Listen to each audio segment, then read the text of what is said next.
Alright, here we are. Hello everyone, welcome to another day of casting Alchemy League Season 6. So, for today we have these two sets. So the first one is going to be Alexander against Johnny Walrus. The name you see here is different, but that's his name in the Discord and in-game. And then we're going to be having Snapy against HeisenN. So, let's introduce the players real quick, since it's the first time I cast them this season.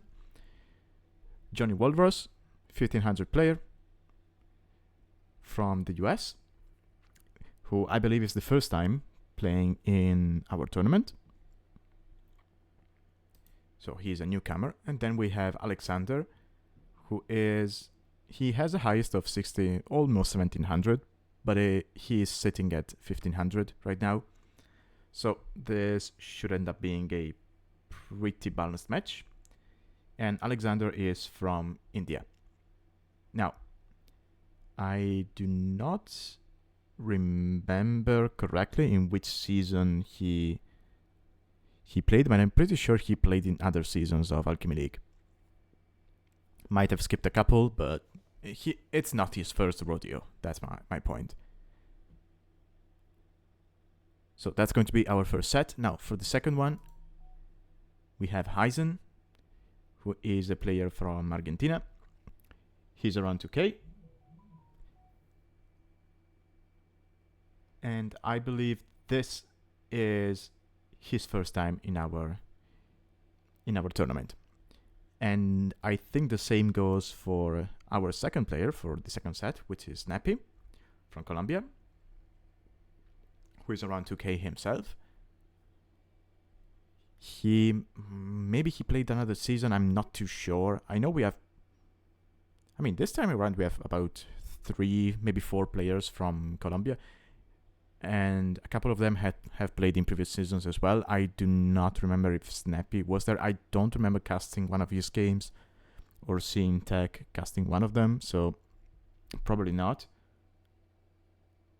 Oh, hi Tech. Okay, he played in Season 1 and Season 4. Okay. Then maybe... because I started casting in Season 4, so maybe I just forgot the name. Anyway. Without further ado, let's take a look at the drafts.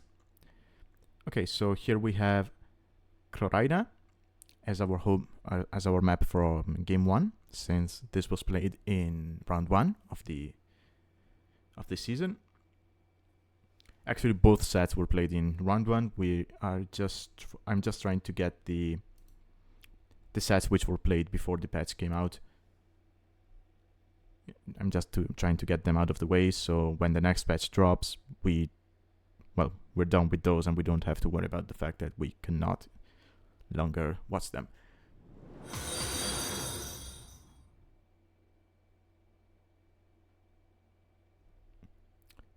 Thank you for the follow, but you just said you followed me on Twitter. I do not have Twitter, so I don't know. That sounds like a bot, so bye-bye. Okay, with that out of the way, let's go back to the draft. Oh, you promoted me. Yeah, but I don't have Twitter, so I don't see how she could have followed me. So did I just ban a random person? Oh well, it happens. Sorry, I just had 2 bots in chat yesterday, so I'm kind on the fence at the moment. Anyway, we have Chlorina. Sorry, just got sidetracked there. So yeah, of course we have Chlorina, and then for our game 2 we're going to have Gugong. Now, as for the civs, we have Portuguese, Sicilians, Cumans, Vietnamese, and Celts, which were banned by the randomizer. And that leaves us with Berbers, Saracens, and Malians for Alexander, who banned Georgians and Hindustanis and got his Spanish pick sniped.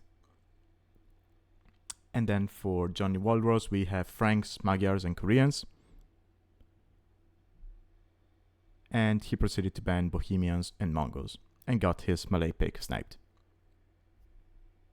Alright, so that's the draft. Let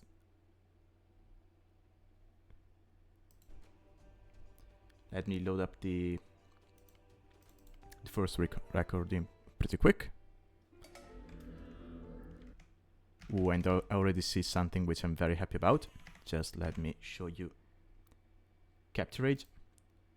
As you might have guessed by the jingle, we have Franks for Johnny Walrus, and this is something which makes me very happy, because I believe Franks can be strong on this map due to how open it is and the fact that you have double berries. And here we have Alexander in the yellow playing as the Berbers.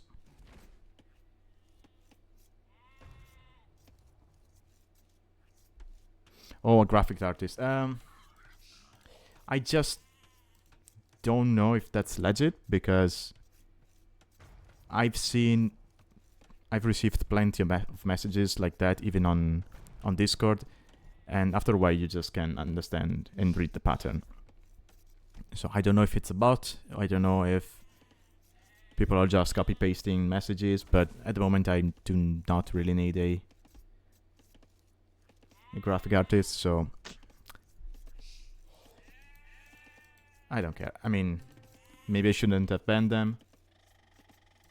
But even if I hadn't, I would have just told them no, and they would have unfollowed anyway, so we just saved ourselves some time.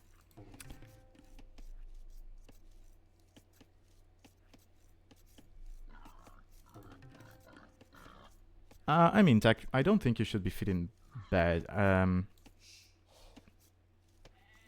Because honestly, here's the thing. If I had the money to invest, I would probably look for an artist, right? To do some graphics for the channel and whatnot, because if you get a proper artist, you can get probably something nicer than what the AI can make. But I do not have the money to invest in that, and at the moment I'm not really looking in embellishing my channel, so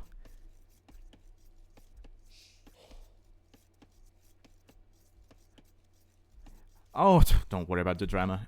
Honestly, I think there are many people who have had enough of, you know, those graphic artists seeking jobs and just being annoying, honestly, because as I said, I've had some people message me on Discord and being pretty persistent, and I mean, if I say no, it's no, I'm not interested. So do not feel bad about that. But anyway, let's go back to the game. Actually, side note, I do have a friend who does some graphic work. She's actually the one who made my profile picture for Twitch. And if I ever have to pay someone to do some graphic work, I already have her to talk to. So no, I'm not going to go out and look for some random artist on the internet. But yeah, back to the game. So Franks, as I was saying, pretty nice because we have double berries, and as we see, that has helped Johnny Walrus to go up to feudal. Let's see. Yeah, he's about 2k resources collected ahead. And as I said, I like Franks, but here's the issue. Franks, they can die quite hard to Berbers, because Berbers can spam camels for days. They have cheaper camels. Well, they have cheaper cavalry in general. So that can be tough for the Franks to deal with. That said, Franks could eventually go into some kind of halberdier plus bomber cannon composition. They do have siege engineers. Or some halberdier onager composition, which the Berbers do tend to struggle against. They do have bomber cannons themselves with siege engineers, but it's you know, it's tough as Berbers to deal with that kind of stuff, because you really want to get into your camel archers at the end of the day.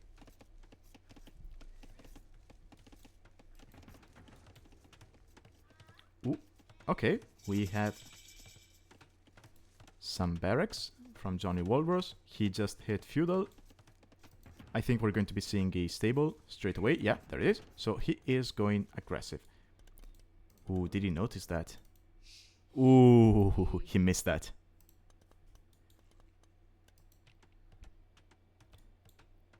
So once again, back to the way the map is scripted.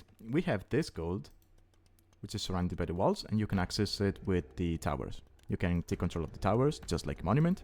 You hop in, you hop out on the other side, and you basically have a safe space for your villagers. This saves you from scouts. It doesn't save you from archers or men-at-arms. One thing we've seen is, I think it was Neos against... Ooh, I don't remember who. I keep forgetting who his opponent was. Dean Winchester, yeah. Or Win Dinchester. I keep confusing his name. So what we saw was Neos, he garrisoned all of his villas inside the tower.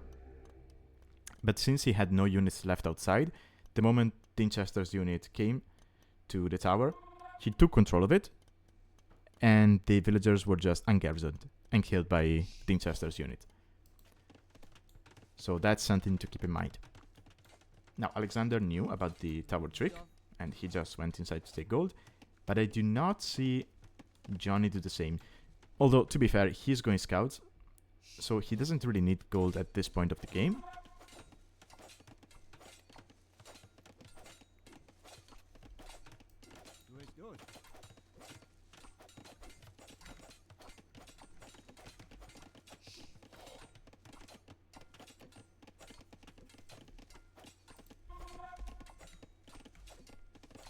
And we have a tower from Johnny, which is nice because with scouts, you're not really going to break through and do damage because these are fortified palisades, so they have double the HP of a normal palisade wall.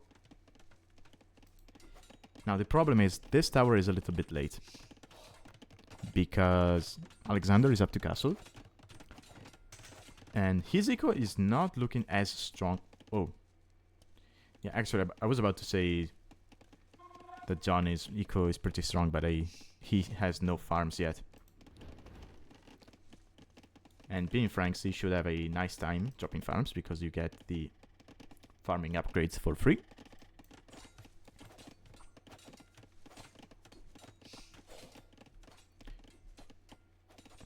Ooh, and Johnny decides to reposition his tower to this side. I would like to see it here on the rock.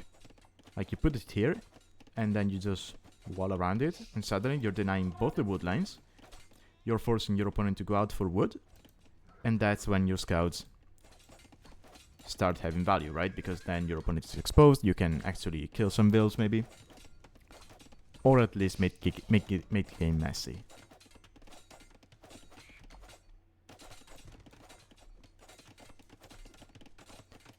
Actually, double tower, okay. But he dropped them, and he's not building them with... Oh, because this... Okay, so these Gaia units are blocking the way for him to go over there, so he has to walk all the way around here. That's unfortunate. Oh, we have spears from Alexander. I'm not sure I like that. Sorry. Sorry, I had to sneeze. Because he's been able to keep his opponent out. He could have just used that wood to drop down... Oh, never mind. He's going for a TC. I was about to say, just drop down a single stable. You make a couple of camels and you get rid of this. Or even knights, so that you can even kill the spear. Okay, but now Johnny is going to kick his opponent off this wood line. I don't think Alexander can see the other tower. Ooh, he cannot.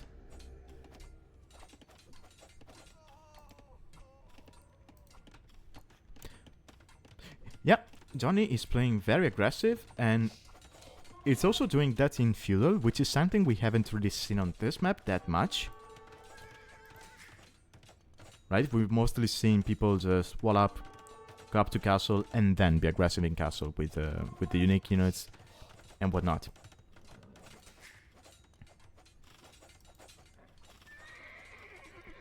A little bit unlucky here. He's not going to be able to find any kills, but behind this, okay, now his eco is starting to develop.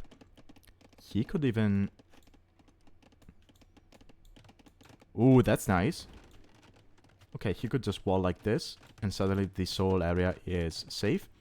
It's also nice that he got the 2 tiles of stone which generate close to your TC, sorry, close to your starting position. So close together. And Alexander, okay, he's just...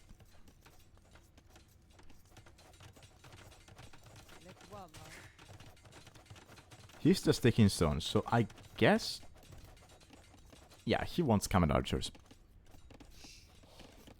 And to be fair, camel archers should be great against the Franks. Another tower from Johnny Walrus, okay.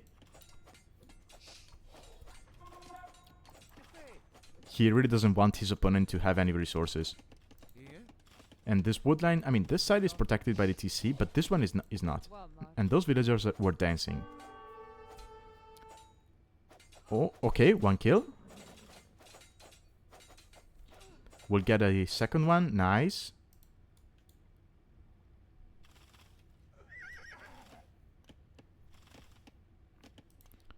So Johnny is staying in feudal, he is ahead by 8 vills by the time, and he's getting wheelbarrows, so yeah, that's now 7 vills, but it's as if it was 10.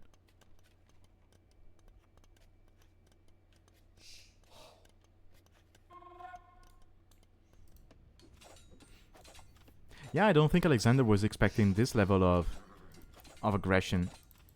I think he just relaxed too much when he saw the scouts, thinking, well, I'm walled, I'm safe, and then he got hit by the towers. Now, if I had to be critical of Johnny, one thing I would say is I would have liked to see some walls around this tower. And to finish walling this one, because this tower, now that we have a stable from Alexander who is making knights, the knights might end up taking it down.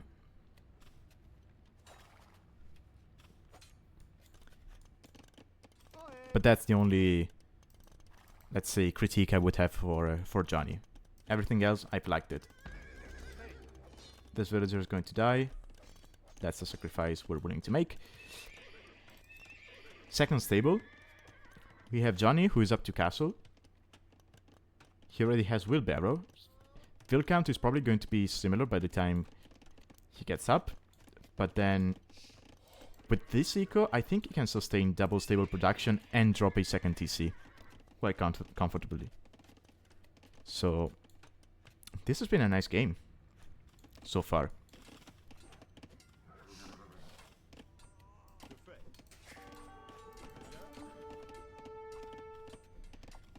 And back to the surprise that Tech was mentioning, I think that Alexander is maybe panicking a little bit.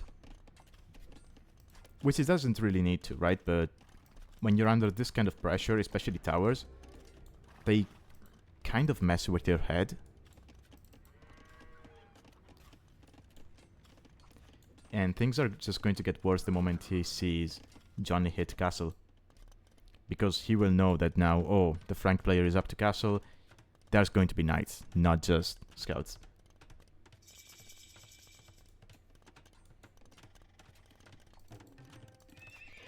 That said, no blacksmith upgrades from Johnny for the time being. Okay, there we go. He also Okay, I don't know if he knew about the tower thing, or if he figured it out because he saw his opponent was taking gold over here.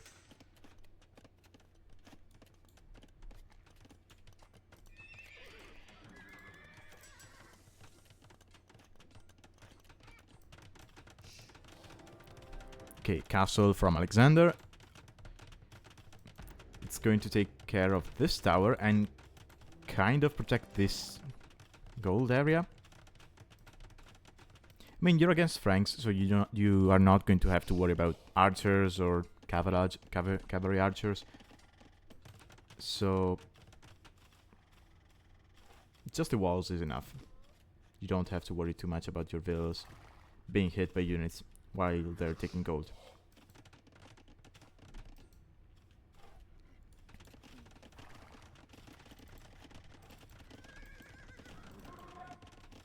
Okay, those two knights are getting in. Johnny doesn't attack so that his opponent doesn't notice. Nice. Another ville goes down. And we're going to have camel archers on the field. Ooh. Scout. Johnny with the quick walls. Amazing. Amazing. Amazing. That's a nice play.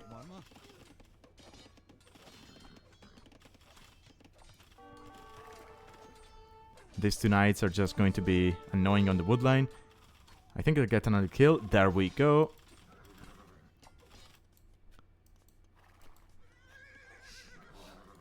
And quick reminder that we still have no bloodlines for the Barbaros player. Now Franks, they do not get bloodlines, but they do get extra HP on their cavalry as a bonus. So these knights, they basically have the same amount as a knight with bloodlines. We have already 2 upgrades from Johnny. Still no upgrades from Alexander, who is just switching to camel archers.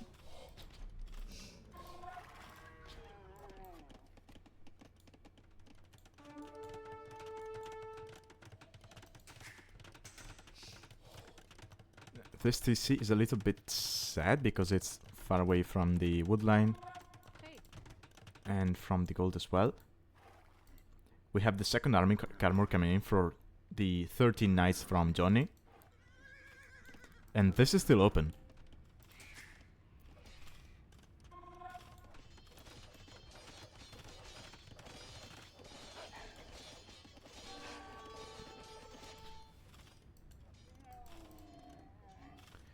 Okay, now that Johnny knows about the camel archers, I would like to see husbandry for him. Not necessarily to take the fight. I don't think you want to take the fight at this moment unless you're sure you can get a decent one. But more so to run away.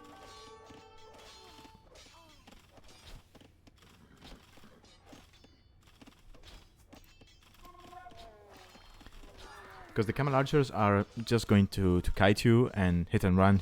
You're never going to catch up to them. There's husbandry. Love it. So what you want to do in this situation is you chase them for a bit, then you run away. You wait for him to, I don't know, go forward and try raiding you, and then you go back, because your knights are going to be better at raiding than his camel archers are. Oh, Alexander luring him to the castle.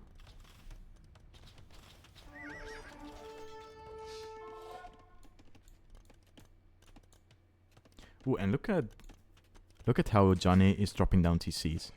He's dropping them in a line, making use of the naturally generated walls on the map.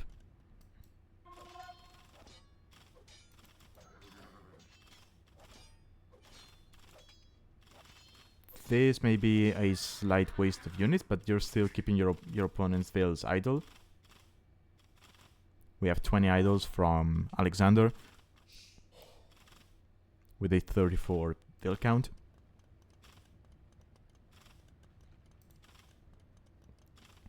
Amazing pressure from Johnny. And he kind of stopped making knights because he had a decent number, was just running around his opponent's base. He's now going to boom on 3 TCs. He's also going for some light cav. I wonder if he saw a monastery. No, okay, so he's just going into light cave because, well, to save gold, I suppose. To be fair, he only has 5 on gold, so that makes sense.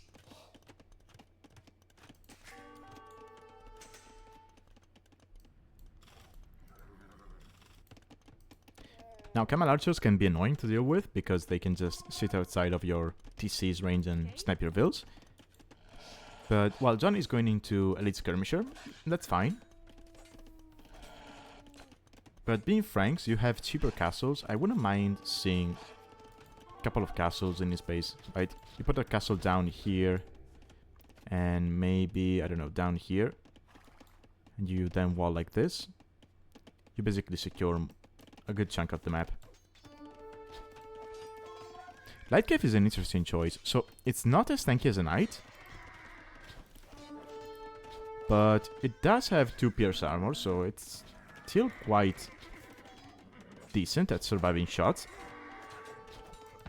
And it's also faster than a Knight. So it can actually catch up to the camel archers. There's a castle, okay, yeah, I like that. Yeah, here is actually better than the one here.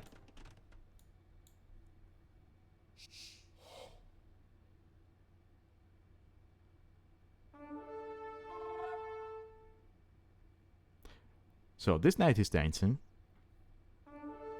What do you think he's listening to? I mean, he's Franks, right? He's Frank, so I would say Daft Punk, but I don't know. Anyway, still raiding from Johnny. I love the way he's playing this. He first had a big army here, just taking some victims, and now, because he saw his opponent went forward with the camel archers, he's just going to sprinkle some light cav here and there in his opponent's eco.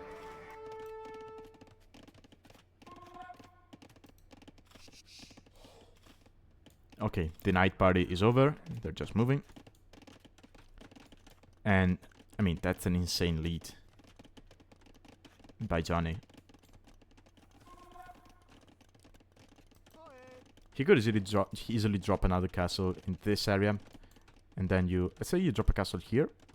Then you wall from there to this. And then to this. You secure this whole area. And there's a lot of gold here. Let's see. Yeah, 24k gold. I mean, sure, that works. I mean, if you're Franks, you can just drop castles wherever you want.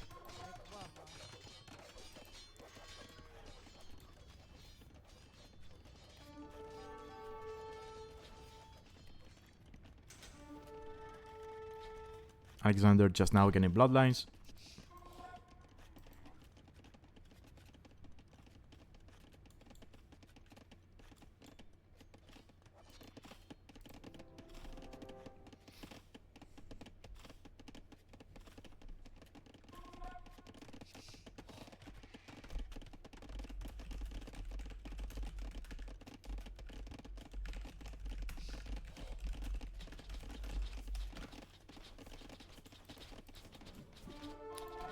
Okay, these camel archers are now going to die to the skirmishers. No ballistics in, so they could probably be able to run away. But the moment they stop to attack the knights, the skirmishers are going to hit them. So he needs to be careful.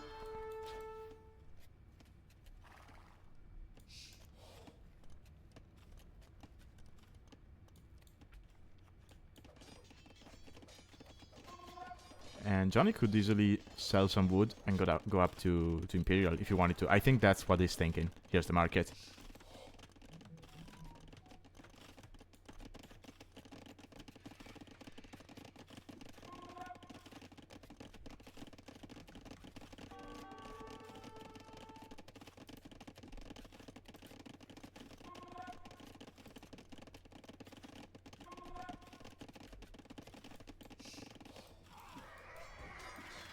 Oh, I missed this. Johnny again just sitting underneath his opponent's TCs, either in the eco. I mean, he probably realizes his opponent doesn't have much. Yeah, he realizes his opponent's eco is just this. He knows he should be ahead in terms of eco, so he's probably thinking, well, I can just sacrifice some of my units if it means idling him, because I actually have the eco to keep producing. It's also just trash units, so who cares? Ooh, ooh, ooh. These Camel Archers finding the Veils who are going forward, but they have no ballistics, so they're not going to be able to kill all of them. And yeah, and Johnny is sending... I think he lost 2 Veils there. Yeah, he is still sending 12 Veils, so that castle will go up.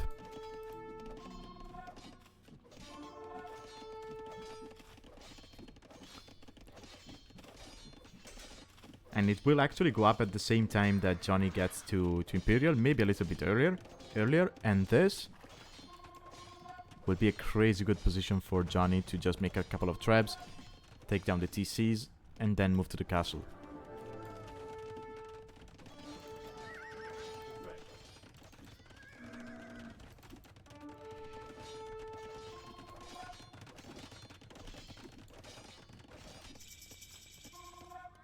There's the Imperial from Johnny. And Alexander calls the GG. Yeah.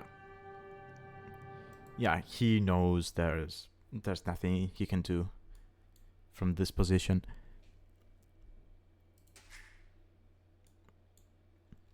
Well played. Well played to Johnny.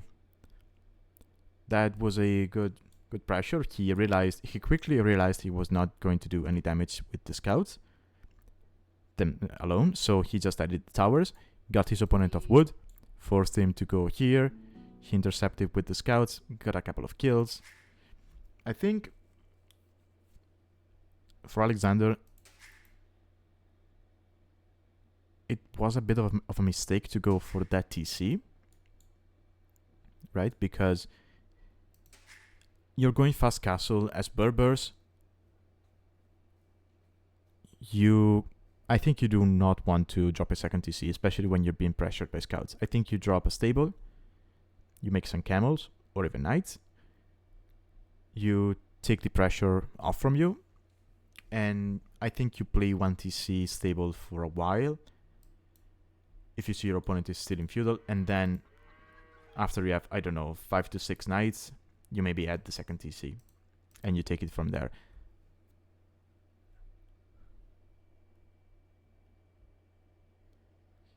Now, I know as Berbers you might want to go into the Camel Archers, but they came too late into the game, and they didn't accomplish that much. As you can see by the... I mean, the normal KD is quite similar, but if you look at the Eco KD, it's amazing for Johnny.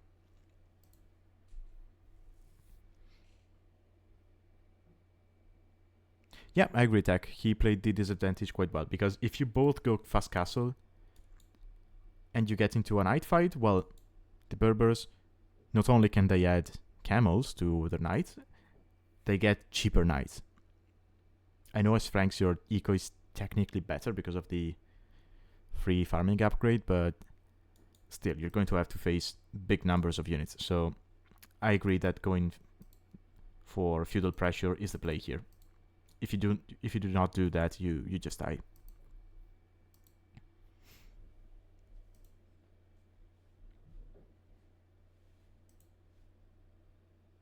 I mean, more than double the resources collected. That's insane.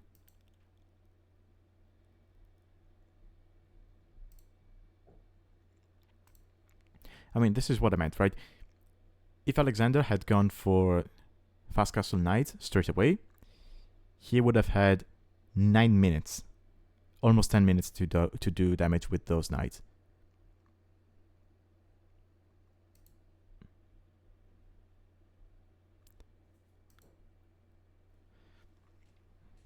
All right, let me load up the second game.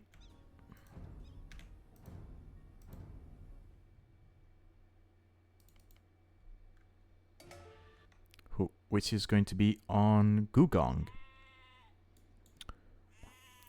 which is the map for game 1 of round 2, by the way.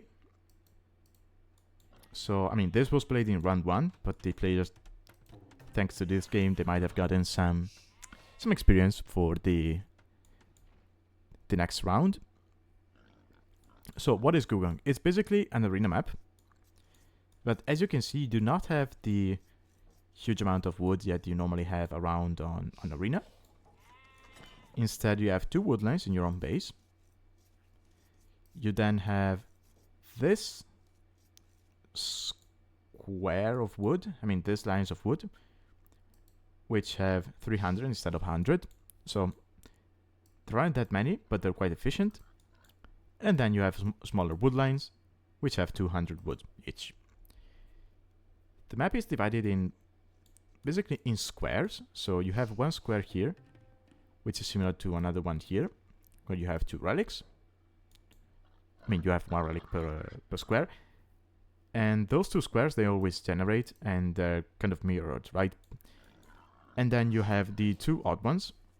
So there's one with stone and the relic. And here there's one with boars and deer, some berries.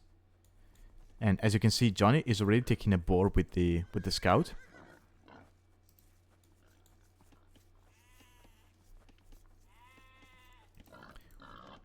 Which, I mean, it's nice, but it's probably a waste of HP. If it was a Mesosiv, I would have liked it. But being Koreans with a scout cavalry, I think this is the better play. You just send out a Vil, and you just take boars like that. I mean, if you are a Black Forest player, you will be used to luring multiple boars at the same time by blocking with the scout. And if you are a Nomad player, oh, I love this. Yes, this is what I wanted to see. I think this is the way you play this map. I was about to say, if you're a Nomad player, then you will know about the house trick. But that doesn't really work with multiple boars. So yeah, blocking with the scout is the play. I'm a little bit sad that he deleted the wall. Right, because now he will have to kill these 2 boars at the same time, and then you will have some decay. Whereas, if you do not delete this, and you let them through the gate, by keeping it open with a, I don't know, with a sheep or with a scout, you can just kill them one at a time, because yeah, they will try to go back, but they won't be able because there's walls. So then you just take them one at a time.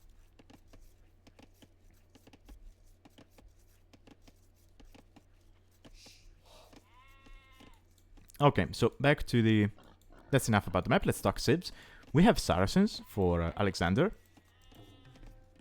which is an interesting pick. It's not something you usually associate with arena,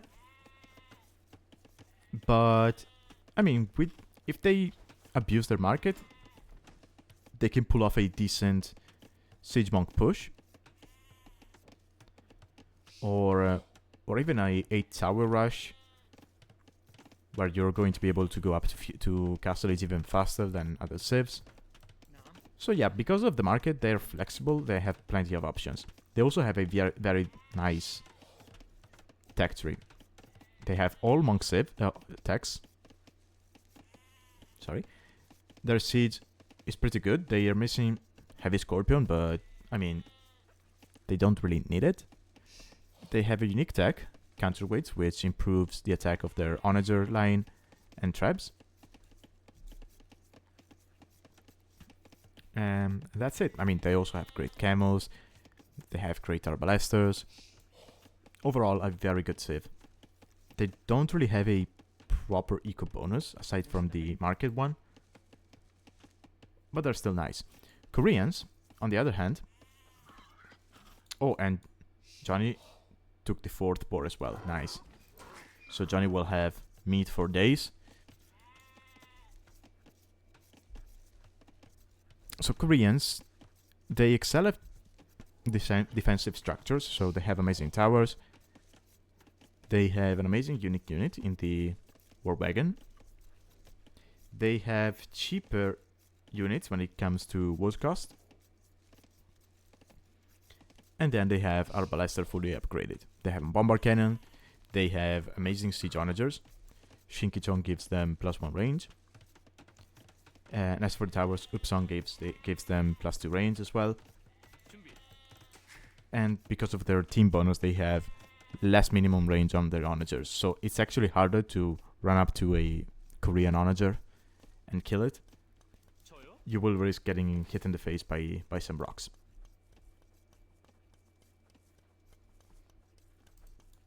Oh yeah, they both are good arena civs. I think at the moment people do not tend to see them as good arena civs because of the way the meta on arena has shifted towards good monks and bombard cannons. So today we tend to see Bohemians, Bengalis, Burgundians, you know, civs like that. But Koreans and Saracens are pretty respectable. Also, I think due to the fact that this is more open than arena, the good civs you can have are quite different. Okay, we have Feudal Age from Alexander. Market Blacksmith, Feudal Age from Johnny. Market Blacksmith.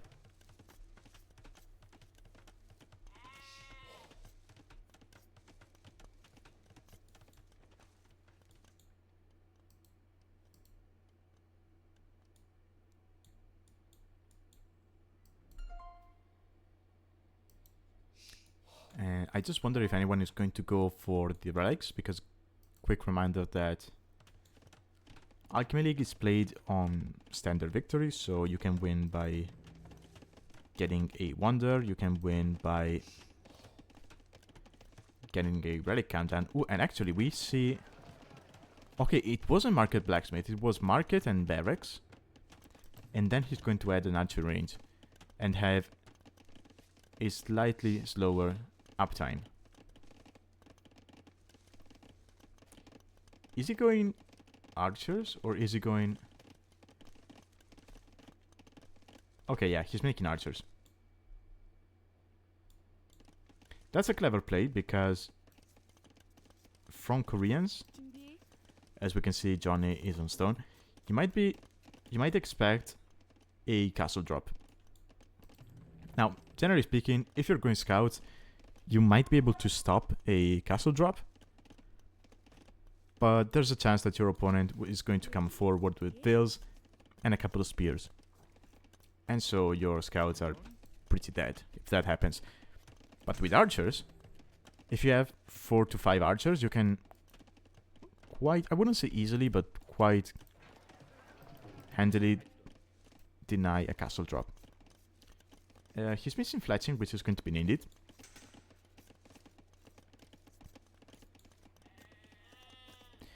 Now the question is Johnny going to drop the castle forward?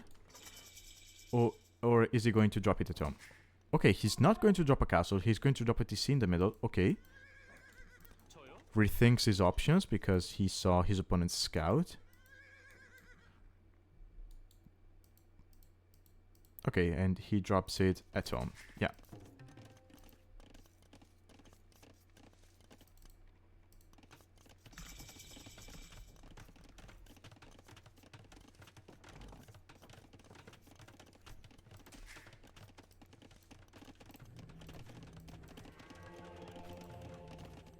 Okay, so we have 2 archers.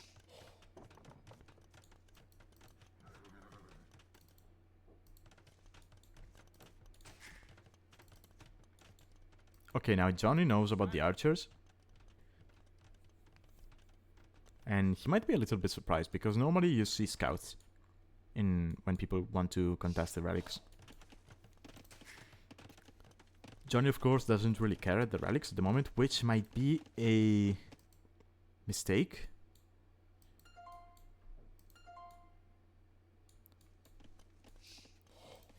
Alexander already with 2 monks in the queue. Has dropped a second TC. And giving relics for free to the Saracens might be a problem, not only because of the countdown, but because you're also giving them a decent gold boost. And Saracens are all about, you know, abusing that market and using gold to basically generate other resources that they may need. 30C for Alexander at home. Okay.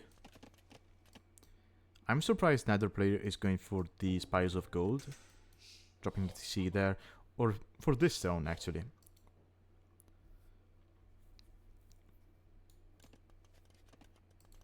Okay, that's the castle from Johnny, which I don't mind, a defensive castle at home. It's just there's already monks on the field. So Alexander, unless Johnny shows up with like 10 war wagons, Alexander will have an answer to those.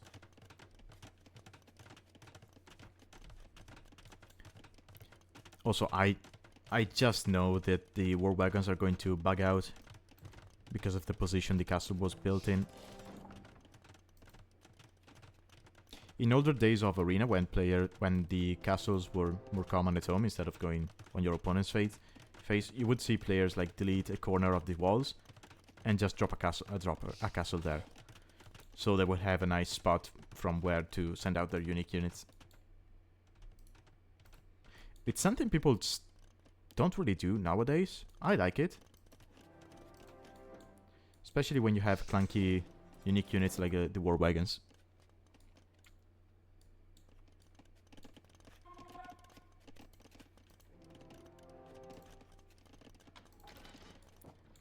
Okay, Johnny should be seeing the relics disappear from the middle and here. So that's what, already 3 relics for... yeah, that's the 3rd relic for Alexander. He's going to get the 4th up here. And then he's going to be able to get the 5th down here. And that will start the countdown.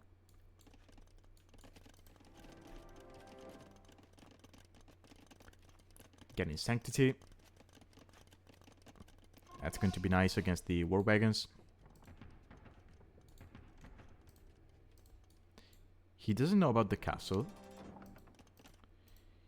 Okay, he knows his opponent was on stone, so he might be expecting the war wagons. Okay, now Johnny going for the stone. That's going to be very nice as Koreans. Koreans, as a bonus, they mine stone faster. Okay, this monk is not going to get spotted. This one might be able to get home safely. Yeah, Johnny's just going to go around. Look at that. I think. Am I overthinking it? Okay, no. He's going that way. That's nice. You don't want to risk it.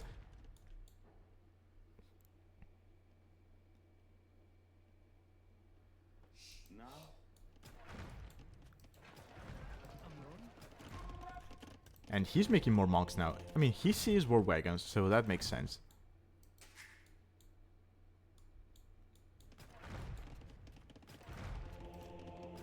Okay, dropping a castle.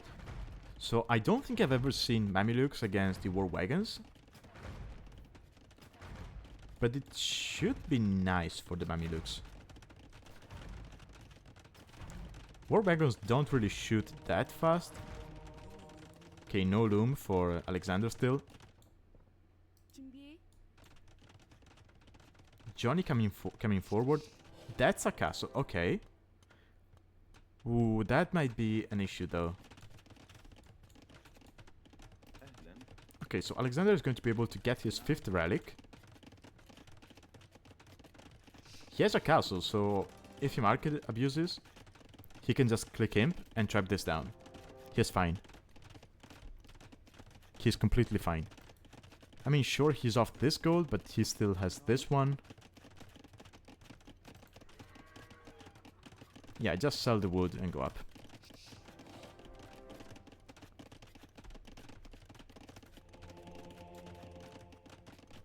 Also, the monastery is going to sit underneath this castle, which is pretty nice. If Alexander gets... Yeah, the moment Alexander takes down this castle, he might consider dropping a castle over here to have double protection for his monastery.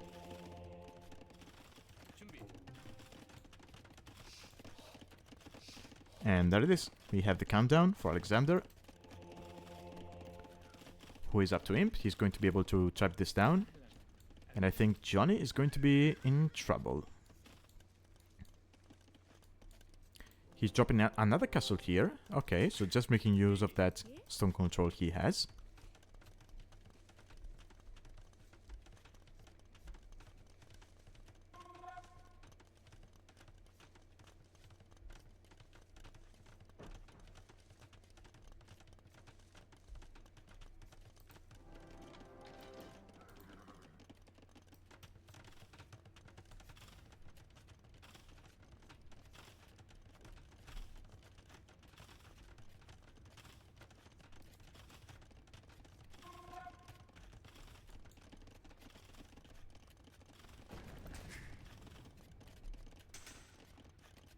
Okay, for a moment I thought that was the MTC. Okay, no, it's... Ooh, petards?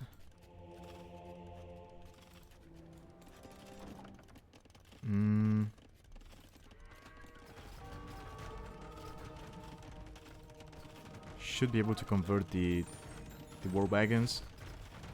Yeah, that's nice. Saves a monk as well. This castle will get denied, I think. Yeah. But that's fine. He's up.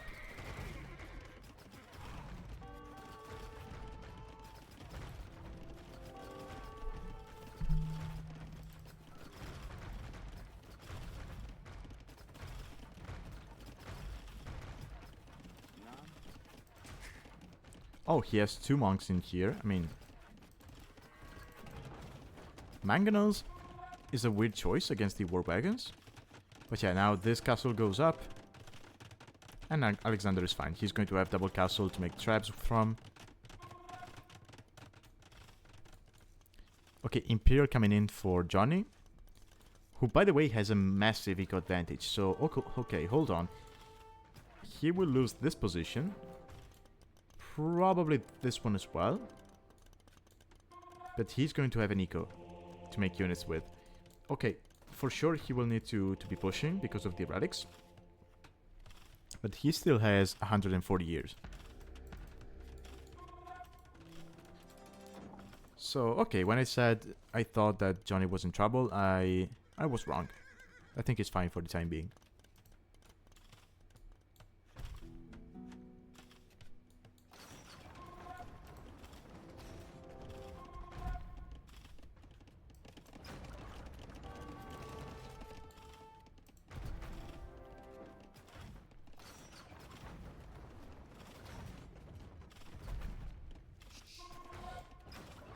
Yeah, Alexander should be able to defend the relics. If he gets to the amount of stone needed for another castle and deletes this barracks and this farm and drops a castle here, I think that the monastery is going to be pretty well defended.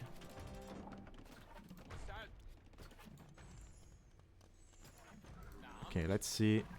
Oh, that's... Okay, that's good damage from Mamelukes.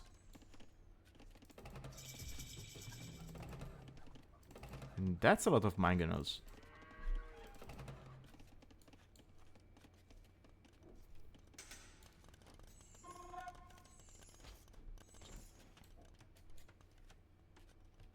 Okay, ballistics coming in, so that's going to delay chemistry even more, which delays the bombard cannons. Which should be nice in this situation. Alexander being a little bit wasteful with his Mamelukes. Okay, he's going to wall back up. Okay, he might be thinking we have to play defensively. If he is, I disagree with that. You're against Koreans in Imperial Age.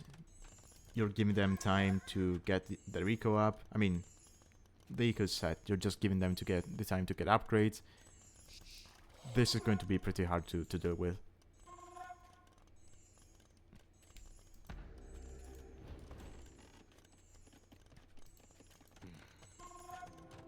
Yeah, and Johnny is just messing up his traps before showing them. I think he will wait for the 5th. Oh, never mind. What do I know? Okay, he cannot range the... Yeah, he cannot range the monastery from there. He's going for the mill? Okay. Okay, we have Elite Mameluke coming in. We had the Castle Age unique tech. Bimaristan. That makes your monks have a area of effect when healing. I think Alexander might have gotten confused. That used to be... I think it was Zealotry. So it gave your Mamelukes and Camels extra HP, but now that's a Sith bonus. So you don't really need to research that if you're going for pure Mamelukes and Camels. 17 years?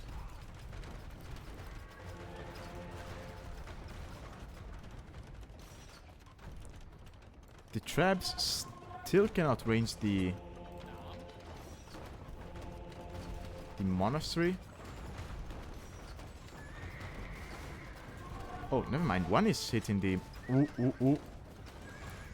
Okay, this should be bad for the war wagons. Yeah, look at that. Ooh.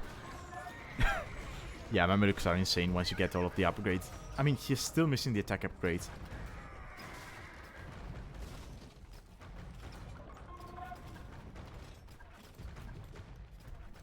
He's going to keep the castle up as well. Repair it, maybe?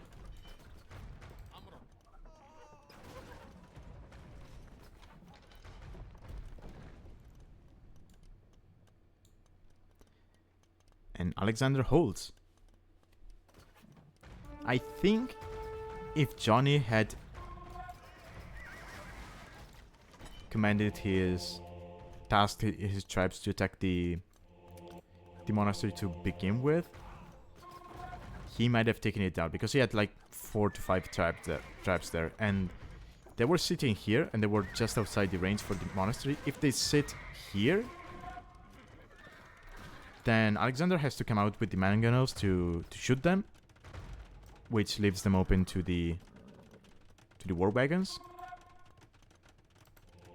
And from there, yeah, a couple of volleys and the monastery goes down.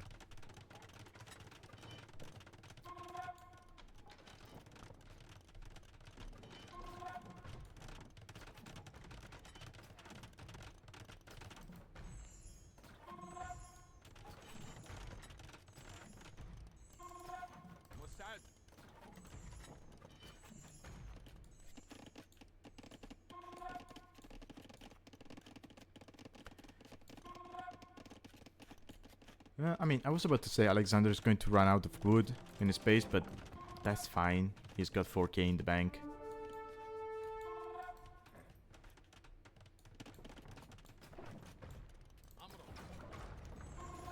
And halberdiers, they're not really the answer to the Mamelukes.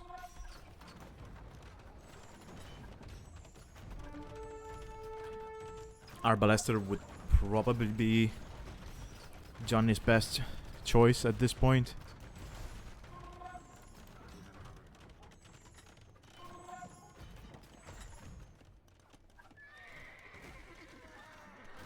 And I think that, yeah, Alexander should be able to win from here.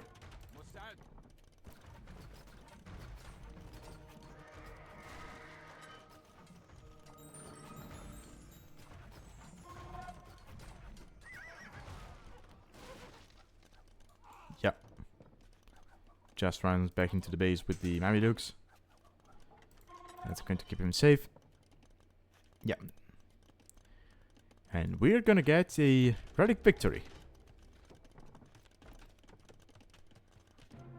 There it is. So 1-1. The final score for the set.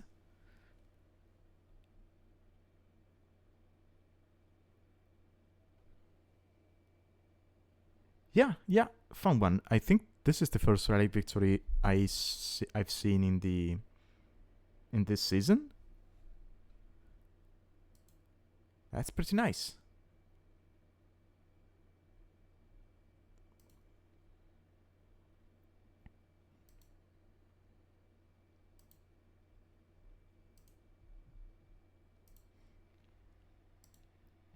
I was a little bit scared for Alexander there because I saw the difference in builds at one point in the game, and I figured, well, if Johnny can, you know, leverage his advantage in economical advantage, he can have a strong push and just take everything down here. But no, Alexander was able to defend quite nicely there and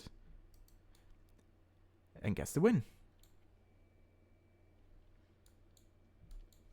Okay, so that was our first set. Let's go back to the drafting table.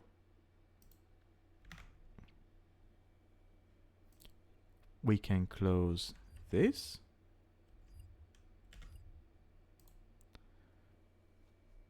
And let's take a look at the draft for the second set. So, again, we're going to have Carolina as our game 1 map. And then we're going to have Lagoon Forest for our second game, which we saw win Winchester against Neos play on this. Neos went quite aggressively on this map, despite it being kind of a black forest-like map. So I'm curious to see how these two players, being around the same, well, they're slightly lower eco than Neos, but they're up there. So I'm curious how to see they will be playing it. Curious to see how they will be playing it. So for Civs, randomizer got rid of Bengalis, Tatars, Koreans, Mayans, and Britons. Snapy, he picked Berbers, Hindustanis, and Malians, and got his Spanish pick sniped. HeisenN, on the other hand, he got his Armenians, Japanese, and Byzantines, and got the Burgundians sniped. Snapy banned Mongols and Georgians, makes sense. Whereas Heise was banned Bohemians and Khmer, probably because of Lagoon Forest. Okay, those are interesting civs. I'm a bit curious to see how HeisenN will be playing his civs, because I think I prefer Snappy's draft. Not because I do not like the civs, I actually prefer these civs to Snappy's, generally speaking, but when I think of the maps, this looks stronger. I don't know. Let me just load up the first game. Which is going to be on Carolina.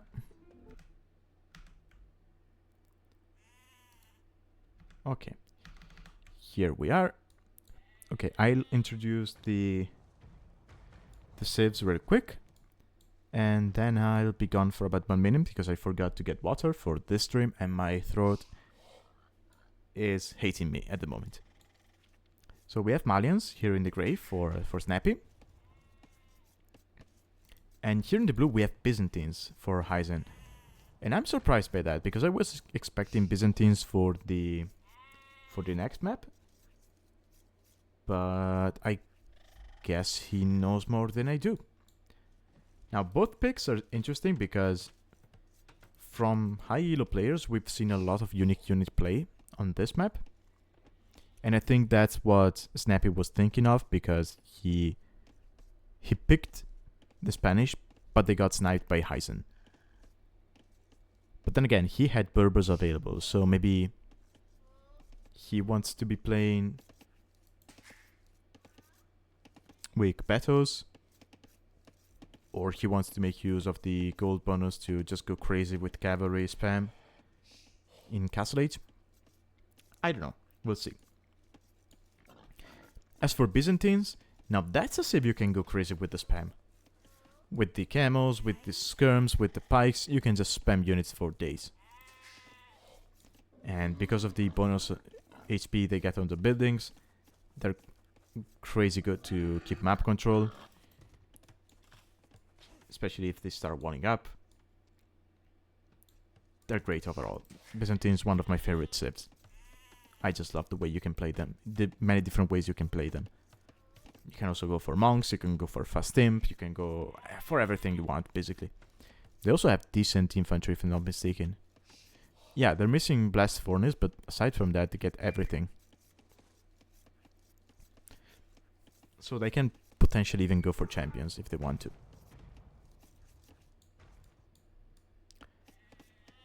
Okay, I'll be right back.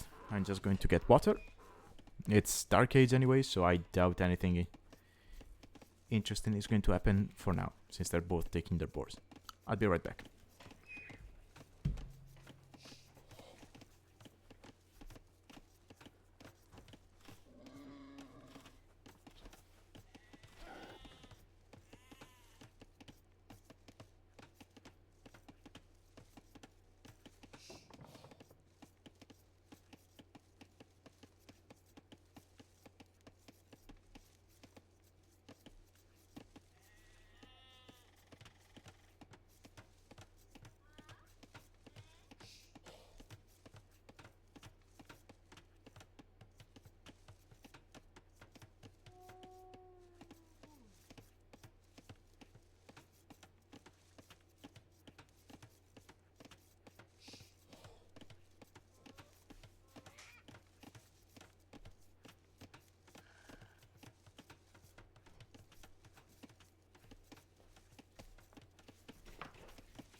Okay, that's much better.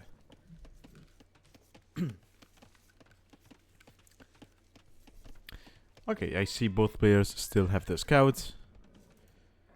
So they haven't really hit each other. Have they scouted the positions? Okay, so Snapy knows where his opponent is. HeisenN doesn't. And HeisenN is going for a fast feudal build. Oh, this is nice.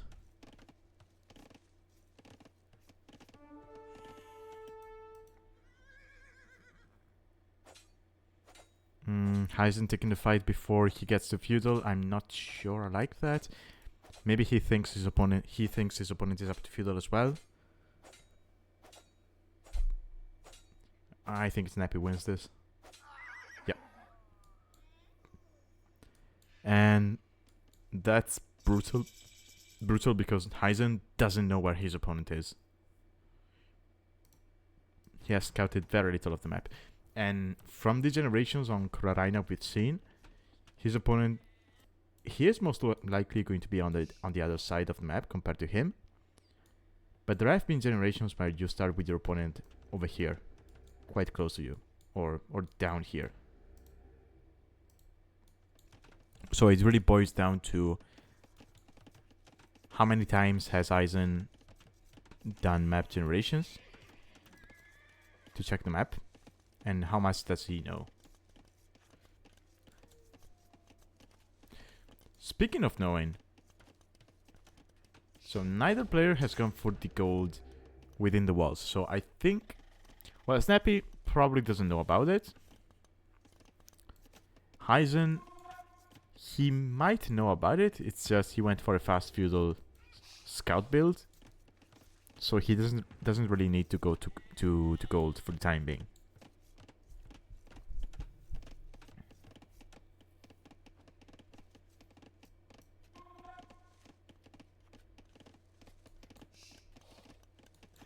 Also, Snapy is on stone, so yeah, I think we're going to be seeing battles. Now, battles are going to be nice as a mobile unit, but against Byzantines, they're not really an option you want to be on long term, right? Because if Byzantines can get into their cataphracts, you're going to have some problems with your battles.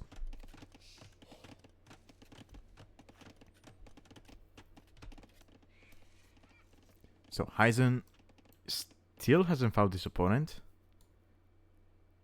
Ooh, that's unlucky. That's pretty unlucky. I mean, he missed the palisades by a couple of tiles. Oof. And Snapy's up to castle.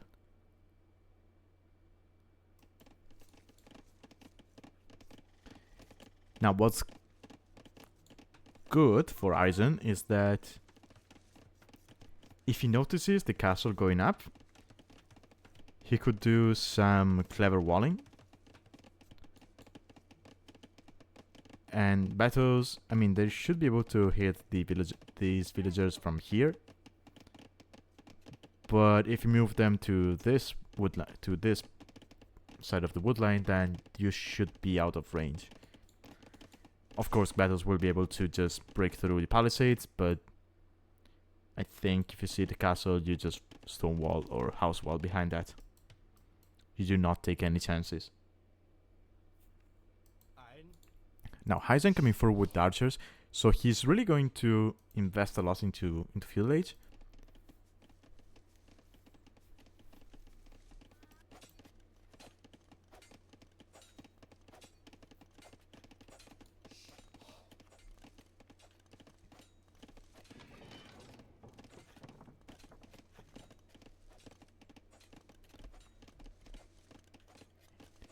And now the question is, where is Snapy going to build the castle?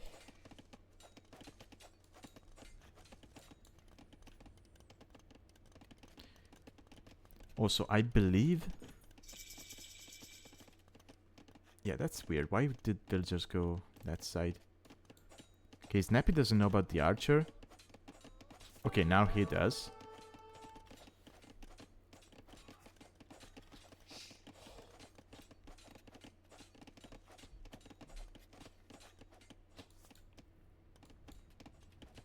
Okay, castle goes up here. He'll probably delete these palisades later on.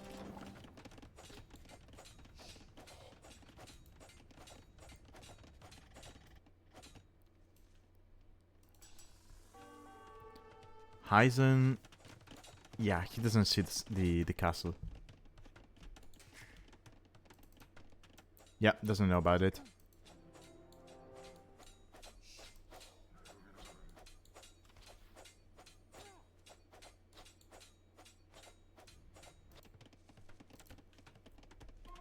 This might be very bad for HeisenN because a couple of battles should be able to take care of all of this. Yep, we see it already in the queue.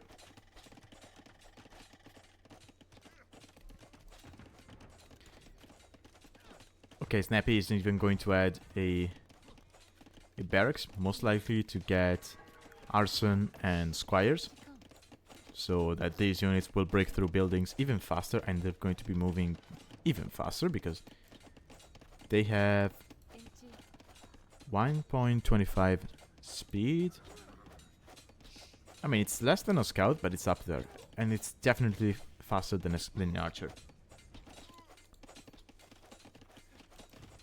Okay, HeisenN up to castle after, you know, abusing the market a little bit.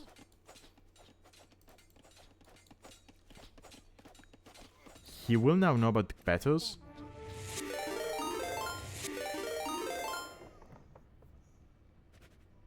Hey Perk, thank you for the raid.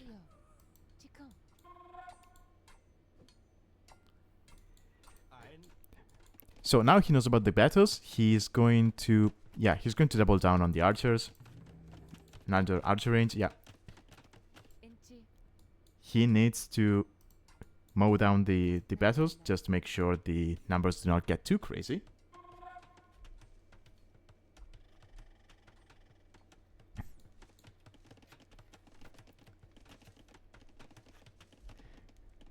Grazie caro, spero che anche tu abbia avuto un buon stream. And I mean, archers are going to be the proper answer to the battles. They should not be able to break through that easily because it's fortified palisades.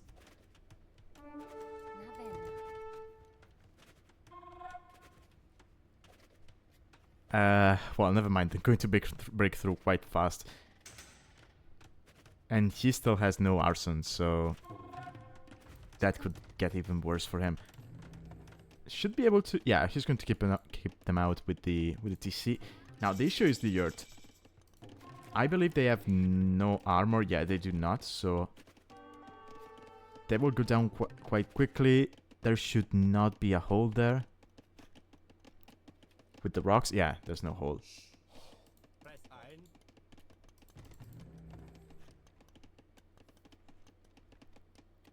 Okay, botkin and crossbow coming in. That should be enough. Yeah,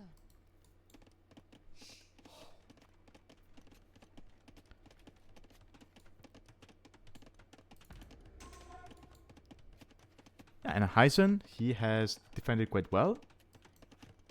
Although Snapy dropping a second TC behind us with the smooth Malian eco, thanks to the discount on wood and the extra gold. HeisenN still no second TC. I mean, he's prioritizing ballistics. Should be coming in anytime soon, as soon as he gets the resources, which makes sense. These units move very fast, so unless you have ballistics, you're not going to be able to hit them with your shots. Yeah. There's the tower. Notices the battles. Yeah, he's going to come out with the... Look at how fast that goes down.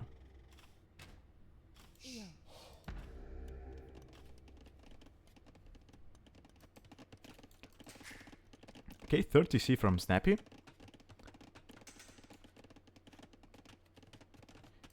I like this. So he's not going to stop making battles, but he's also going to add some scorpions.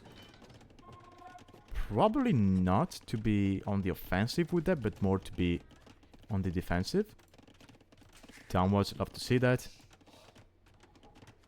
He needs to know where the attack is going to come from. Okay.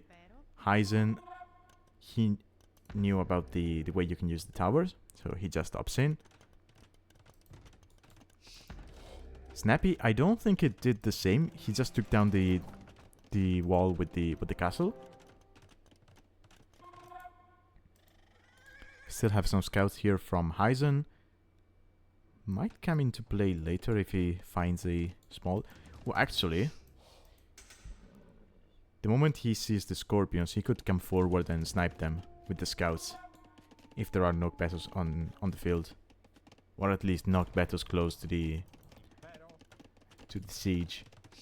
Okay, these crossbows, they should be able to sit here and just take down villagers. That could hurt for Snapy. Ooh, he noticed. Okay, okay, one villager goes down.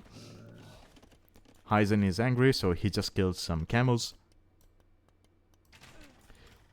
Oh. But at the same time, battles here deny the TC.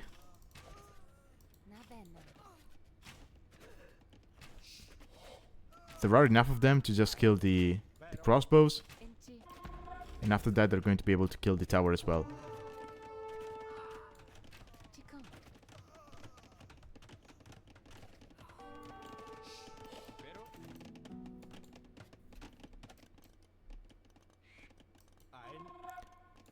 In the meantime, crossbows from HeisenN coming back.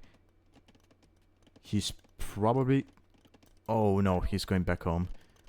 I was about to say, he's probably banking on the fact that his opponent is microing forward. Oh, runs underneath the TC, that hurts.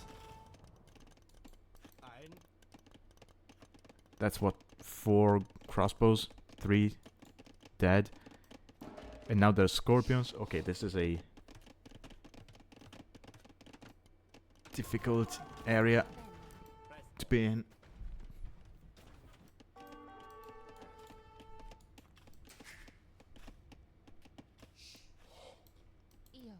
The big battles got in the back, but we had a TC from HeisenN. And now these battles are pretty much trapped, right? They cannot go this way because of the TC. They cannot go this way because of the TC and the tower. And they cannot get into HeisenN's eco. That said, Snapy ahead by 23 bills. Well, make it 20 because HeisenN has wheelbarrow.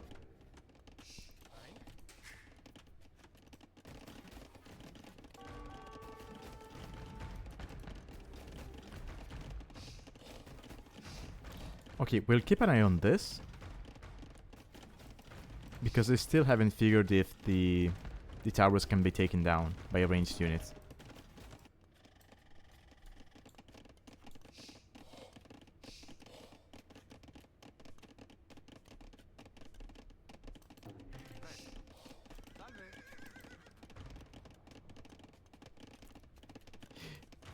Yeah, I think it just... Oh, don't do...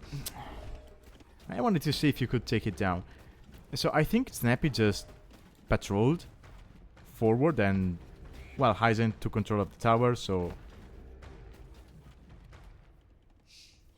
The Scorpions just attacked it. I just wanted to see if the tower can be taken down.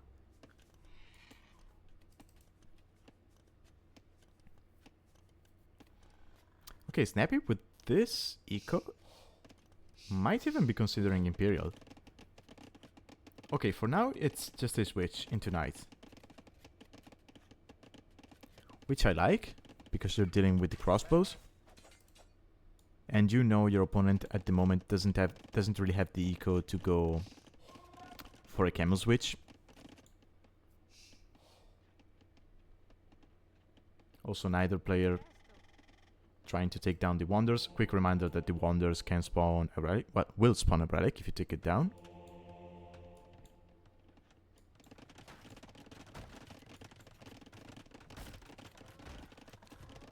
And Snapy... Yeah, just doesn't figure out the way the tower works. But that's fine, he's just going to take down the walls with the ram.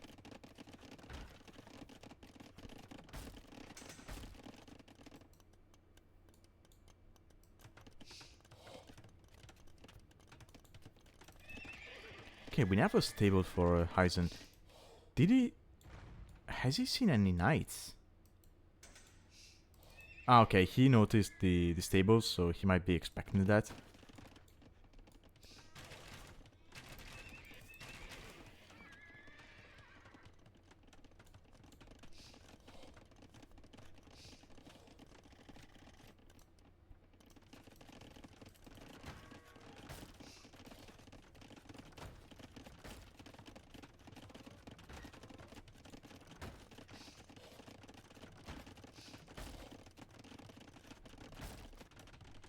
Okay, so, oh, nice, taking down the Mangonel. That's not great, but it's not the end of the world. No second armor and no... Well, Bloodlines just came in, but the crossbows managed to take down 2 knights.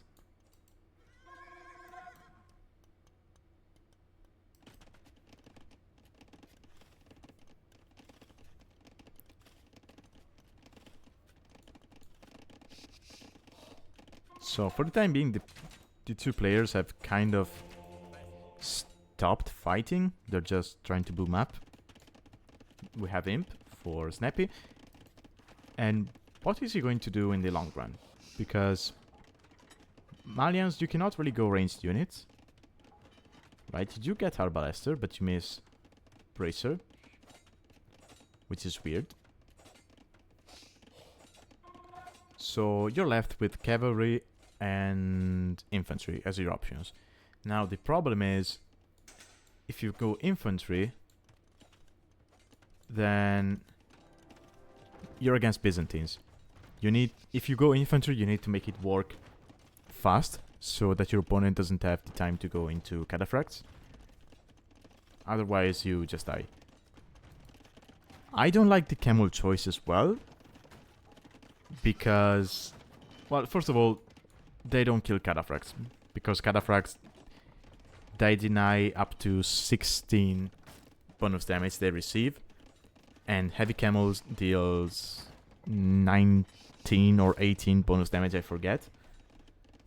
So yeah, that doesn't work against the cataphracts, who also have high melee armor, and eventually with Logistica they can get their trample damage. And even if it doesn't get to cataphracts, you cannot go into camels against Byzantines, because then you're just getting outproduced by them due to how cheap their camels are. Now, that said, HeisenN is away from Imperial by about 2 minutes. So sorry, got my tongue a little entangled. So if Snapy can get his upgrade, there we have Heavy Camel Rider. He might have the time to make something happen. He needs to make something happen in, I would say, the next 3 to 4 minutes. Otherwise, HeisenN is just going to catch up in eco, and is going to be able to outproduce. Okay, Farimba is interesting. That will make it even harder for the cheap Byzantine camels to keep up with you.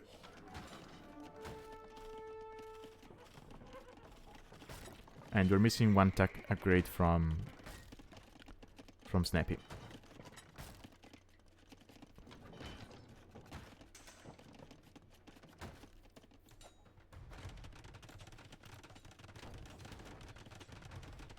Okay, so HeisenN is going into camels as well. He's going to... Oh, this is open, which could not be good. HeisenN, sorry, is going to just keep getting his defenses up. I think he's thinking about the third castle. Maybe here. I think he can just stonewall this. Or maybe here to secure these golds. He's taking the fight. I mean, he's got a mangonel. He's got the castle. I know you're up against Heavy Camel with Farimba, but that was actually quite nice.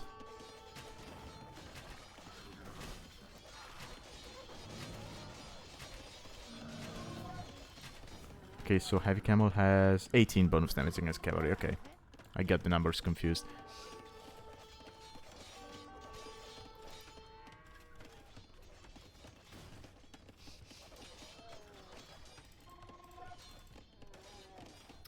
Okay, Snappy's not taking the fights, but he probably should. You want to clean this mess before your opponent gets Heavy Camel.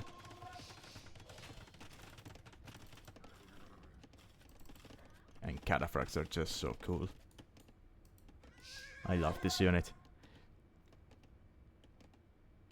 Okay, so the base version denies 12 bonus damage. Right, so...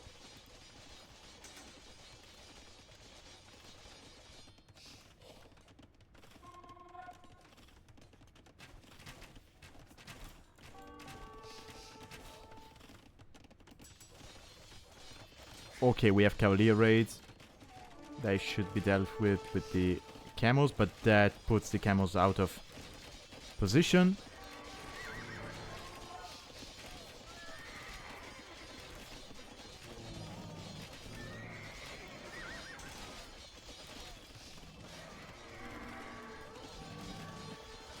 I mean, you're still killing camels with... I'm sorry, you're still using camels to raid. I know it's Farimba camels, but you're still going to have to take down Byzantine buildings which have extra HP, so I'm not too sure this is going to work. Nice quick walls from HeisenN. Camels just getting free hits from the castle.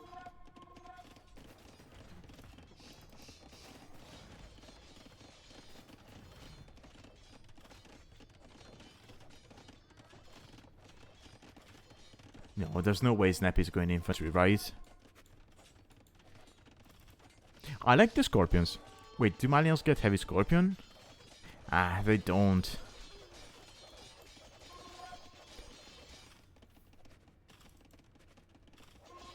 So Scorpions would have been nice because Cataphracts, they do not have great pierce armor. I think even the elite one has 1. So if you have a mid shield, maybe the Cavaliers in front. With the Scorpions, you can make something happen. Even against the Camels, Scorpions are going to be nice.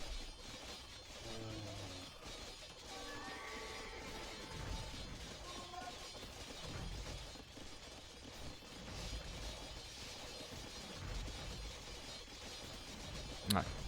Degree for TCs. Okay, this gold is going to get denied. I mean, it's just 4 Veils. It's not the end of the world.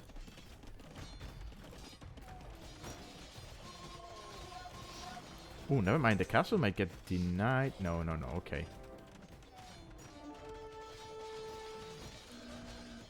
Okay, the camel numbers are getting out of hand. And this is what Byzantines can do, right? They can just spam stuff for days. Nice fight for HeisenN. This part is not very nice because of the elevation.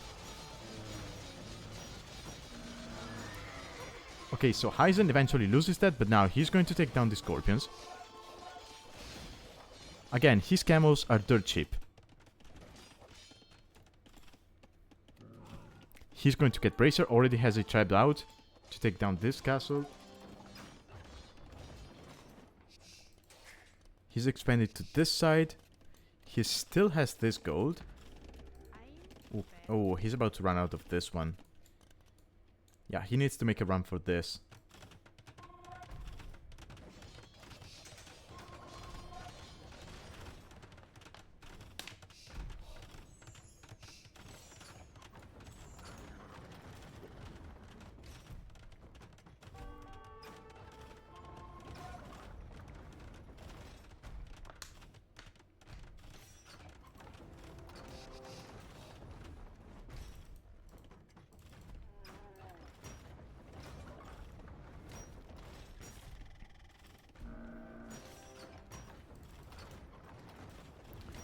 Okay, HeisenN kind of stopped making units.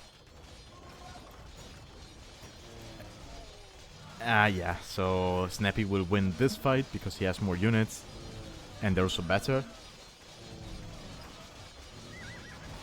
5 attack difference between the two camels because Byzantines miss Blast Furnace. And HeisenN calls the GG. Yeah. Oh, sorry, no, it's Snapy, not HeisenN. Nice one. Nice one. I wonder if... So HeisenN knew there was going to be a cavalry switch, right? Because he saw the stables. I wonder if in that position, instead of going for camels, you maybe go for pikemen.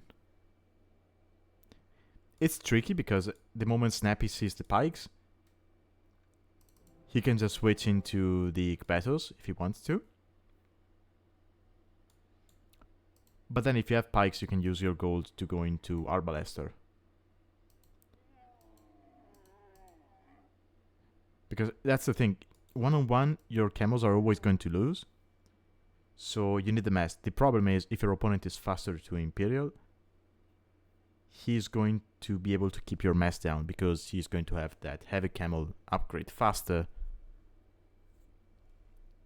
And so he's going to be able to dictate when to take the fights. Yeah, he didn't go for Halberdier. I think that might have probably been okay for him. Right, you go into Halberdier and then you take it from there. If your opponent goes into Kbetos, then maybe you work your way... I mean, depending on how your eco is doing, you work your way either towards the Cataphracts, which is not going to be easy because, you know, you have to spend food on the Halberdiers, so you're not going to be able to afford the elite upgrade for the Cataphracts and Logistica. But you could probably justify Halberdier Arbalester, maybe Halberdier Hand Cannon. I don't know. To be fair though, HeisenN was late to castle as well, so he was a little bit behind in the eco. Because he got hit by the Betos, from which I think he defended quite well, but still, you're under some pressure, so you're not going to be able to, expand your eco as soon as you get to castle as you might want to. He wasn't able to drop his second TC as soon as he got to castle, which sucks. But yeah, that was game 1. Let's take a look at the statistics, and then we'll jump into the second one straight away.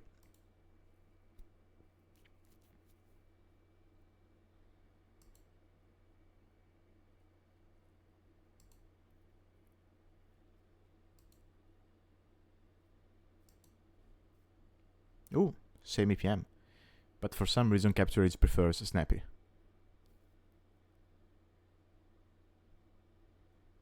Yeah, it's actually funny because it's the same here. Then here, HeisenN is higher by 1, but here, Snapy is higher by 1.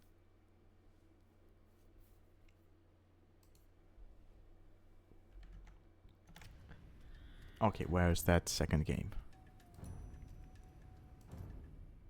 There it is, on Lagoon Forest. Okay, so Hindustanis from Snapy, which makes me wonder if he's practicing with Neos, or if he saw that set before going into this one. And Japanese from HeisenN. So HeisenN is probably thinking, well, I'll cut through and fish boom. I'll make it happen. I don't care if I have trees. I'll just get to that sweet fish and take it.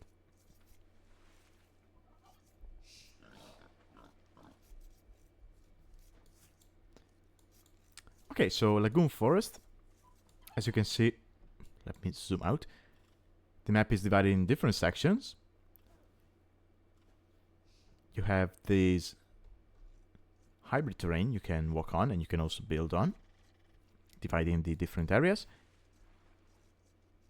You have the lagoons, which are surrounded by wood, so in order to access this fish and these oysters, you need to cut through and drop a dock. Now, this is a peculiar generations because they're pretty close to each other. I mean, in the game we saw with Neos, I think Neos was basically where HeisenN is now, and we in Dinchester spawned over here. So basically on the other side of the map. So I just heard a crocodile. Yeah, there's a croc over there. So they're quite close, but I mean, this is the shortest way between the two TCs, but it's easy to wall. This one is quite easy to wall.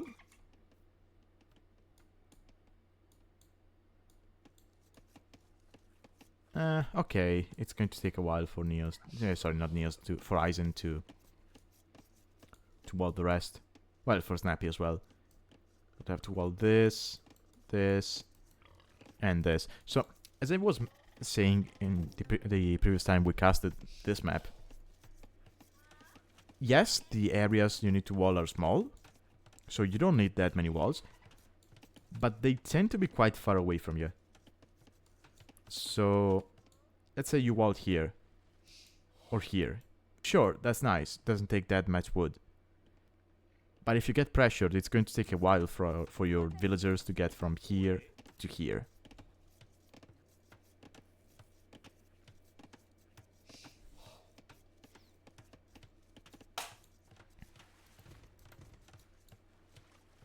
Now, Snapy doesn't care about that, he's just going to wall up. Is he going to wall this as well? I guess he doesn't know that it goes all the way here. Yeah. Yeah, that's fair. Where's the scout, by the way? over here. Oh, just pushing deer. Yeah, that makes sense.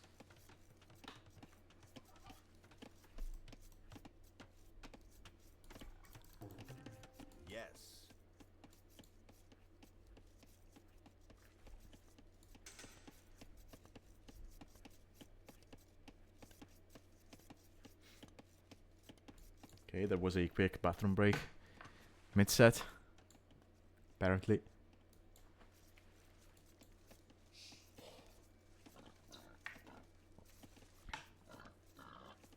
At least I think, unless that word has a different meaning in Spanish than it does in Italian.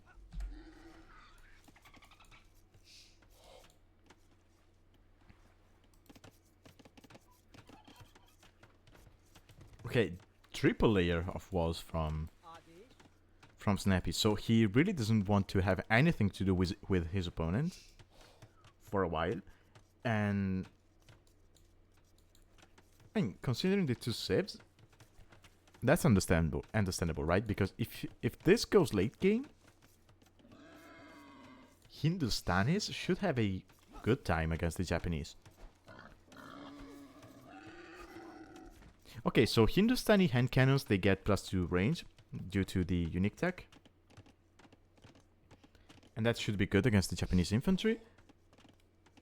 It could even help against the Japanese CA, right? Because I know Japanese CA get extra damage against archers. But they're going to get outranged by the hand cannons.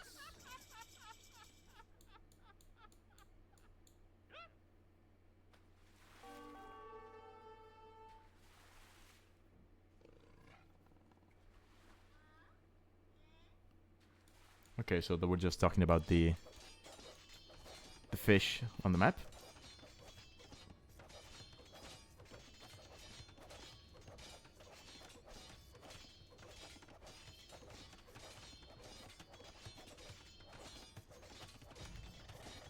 I don't know, Tech. I feel like if Hindustanis go for BBC hand cannon, there isn't much Japanese can do.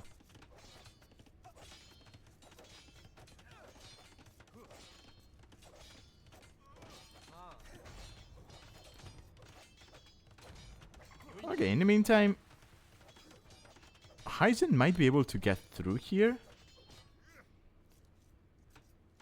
There's going to be archers. So Snapy is going to be able to build stone walls as soon as he gets to feudal. But by the time he gets there, the first archer is going to be out. And should be able to scare the vills away. If this had been a tower instead of a archer range behind this, I think this game goes very differently.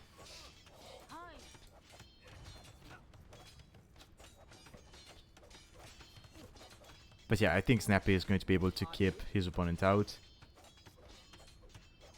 It's also a shame that HeisenN is attacking with the scout instead of the man-at-arms. Man-at-arms attack faster for Japanese. They also have an innate bonus against buildings.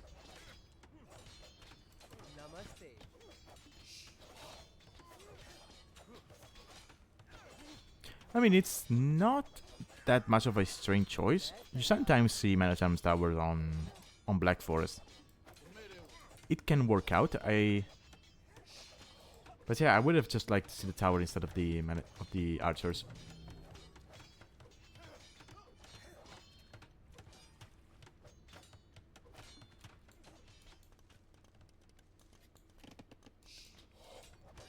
So at least this is putting some pressure on Snapy.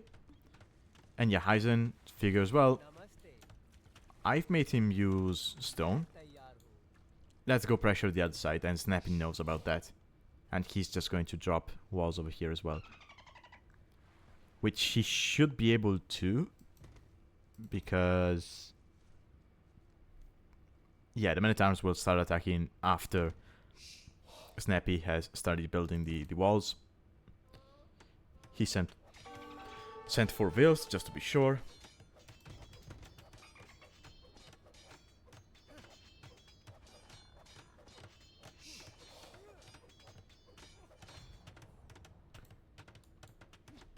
Okay, so here's the question. Oh, never mind. Oh, oh, oh, oh. Oh. Ah, never mind. Loses a veil. Okay. That one survives, and the walls go up.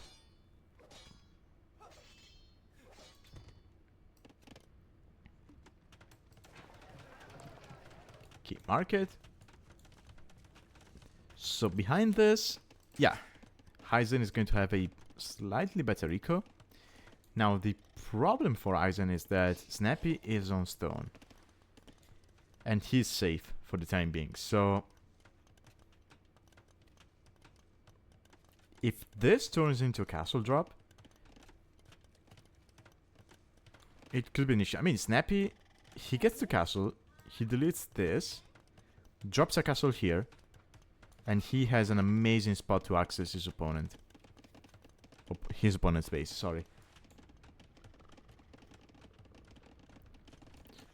I mean, granted, HeisenN is not going to be that far behind.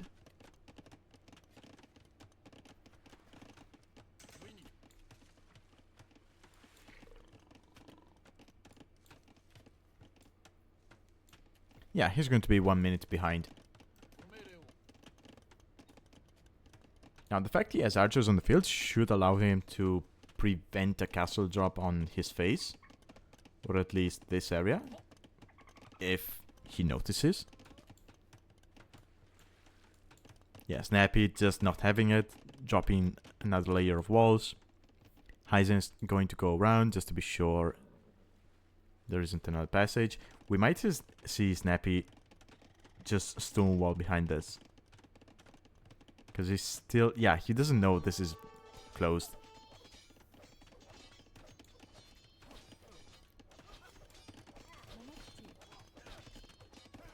And, well, all things considered, this is forcing some idle time for Snapy. Which is always nice. As you can see, press collected. HeisenN ahead by 300. Okay, and Snapy dropping RTC. He will have enough stone to drop a castle as well soon.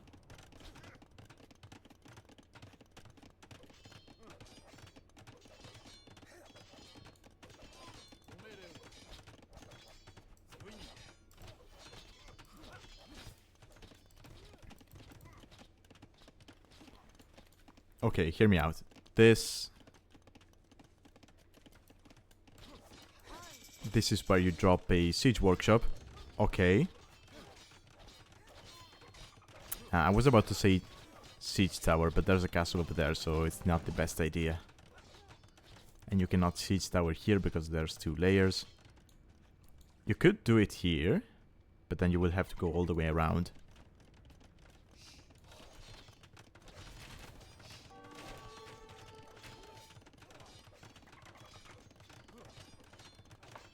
Okay, we have crossbows from HeisenN, but we do have a castle from Snapy, so there's going to be golems out.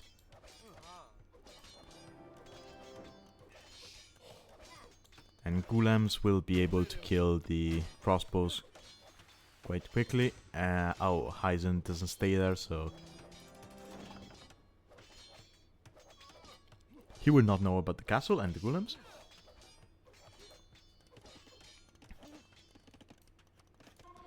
Yeah, and because he made a siege workshop in the mangonel, he still doesn't have his second TC up.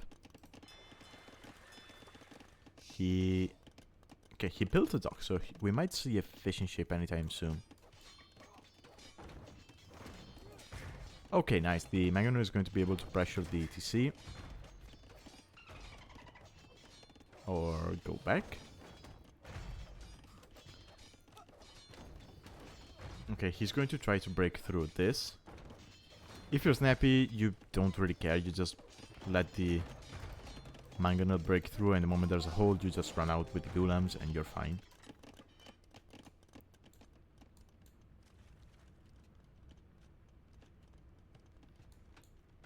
Ooh, I like this from HeisenN.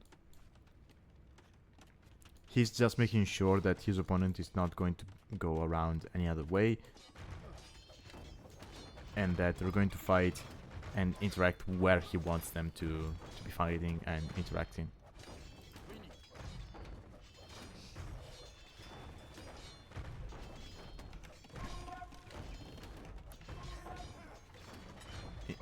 One sec, I see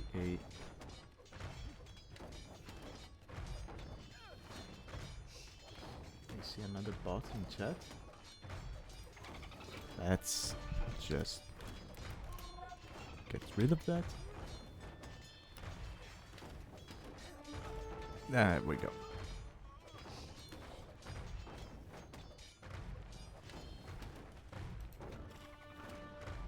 Yeah, Snapy is playing like a turtle, but it's paying off, right? He's got Indian Eco, Hindustan Eco behind this. He got access to an amazing lake. I mean, compared to HeisenN's. So this is going to be nice. Some extra eco.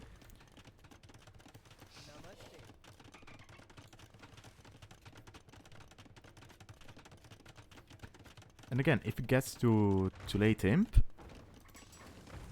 hand cannon BBC in this close space could be nasty to deal with for Japanese. Now HeisenN could maybe... Okay, he's going to take this one down, which doesn't make a difference because there's a TC over there. But he could be sitting here with Mangonels and taking down this TC, just to prevent his opponent from getting some free gold. Also HeisenN, yeah, he saw the flags on the castle, so he might know about the golems, or, well, he might be expecting them. Yeah, ran in just to see what his opponent was up to. Got shot by the TC.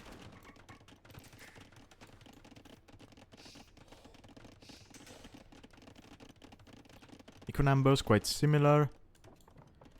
Yeah, but now we have the golems coming out. Clearing everything. Yeah. I mean, it's not the best to lose your mangonels like that, but at the same time,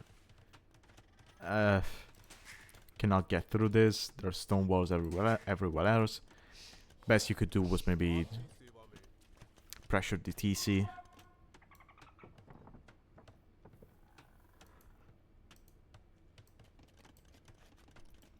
Okay, I see a crossbow for HeisenN close to the relic. I wonder if he's thinking relic victory.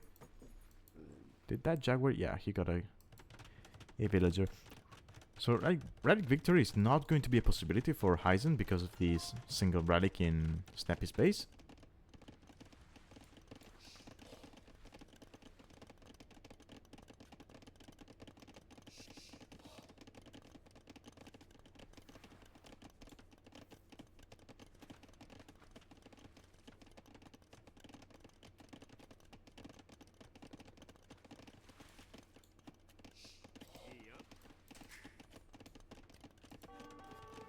Okay, we have arson. And we have a siege tower. Let's go, let's go, let's go.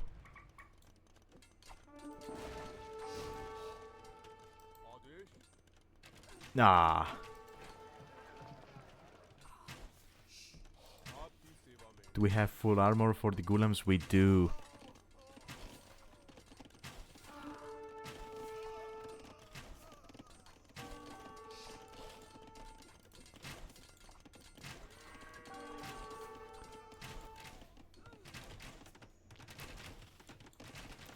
Okay, HeisenN forcing down a castle.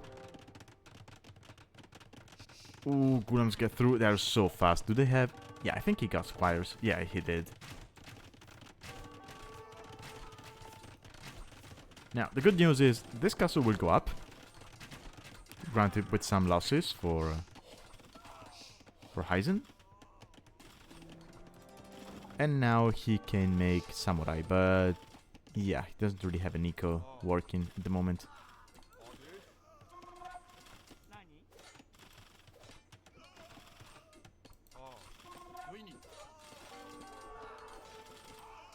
Okay, a single samurai just killing everything. Luckily for HeisenN, samurai produce very quickly. Yeah, they have 10 bonus damage against unique units. So they're just going to shred the golems.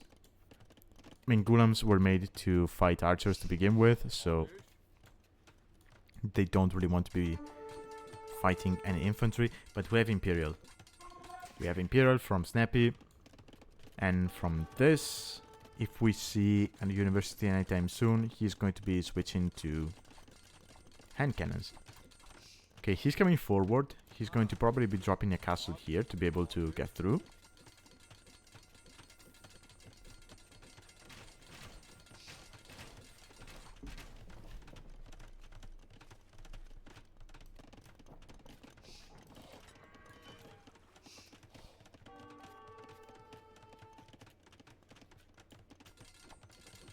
And this is quite bad for HeisenN. Half the eco. He's going to lose these houses, which is annoying. Also, okay, he knows. He should know he's open here.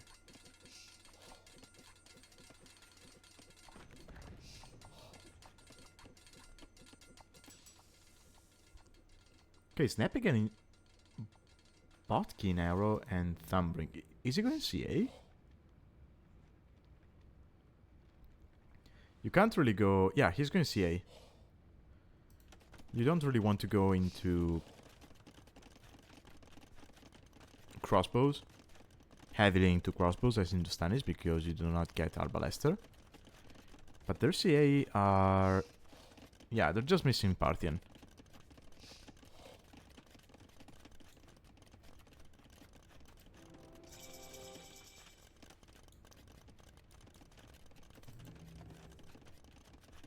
I wasn't expecting that switch. I was just expecting a university for chemistry, and then you get hand cannons. Yeah, there's chemistry. Huh.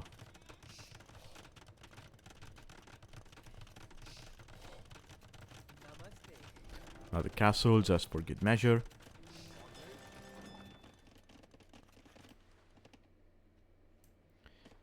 Yeah, and the golems are going to come through this side. Or not. Just going to stay here. Okay, fine.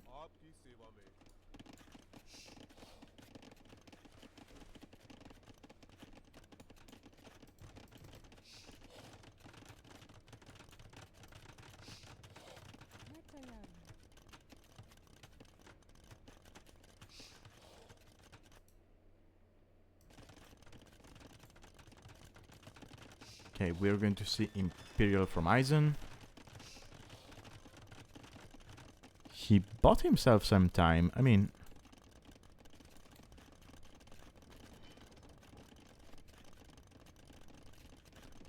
Snapy kind of stopped pushing.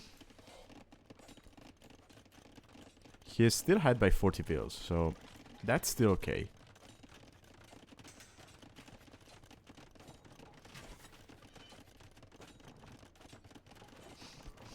But it's kind of giving his opponent a chance to get back into the game properly, to build up a mass.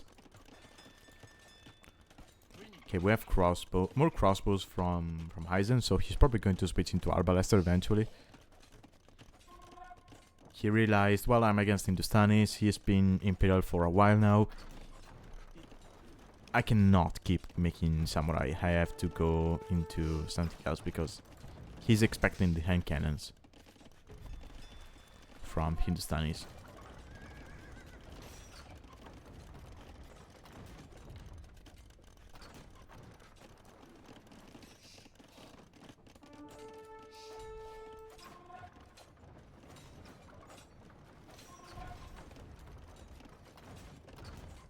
And honestly, the moment Snapy gets through this, which eventually he will, because he's also got a bomber cannon, so now he can hit the villagers quite easily if he wants to. He could drop a castle on his opponent's face, judging by the amount of stone.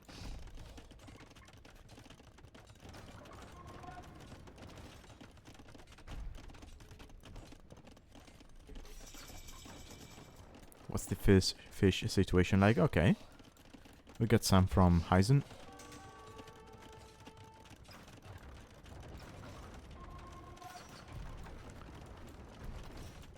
Okay, Snapy quite cleverly figures, well, he's building here behind. So let me break through this, because I know he has no builds over here, so he cannot stop this from having a wall. A hole, sorry. But yeah, HeisenN predicted that, and he just walled everything everywhere. Yeah, he walled everywhere else.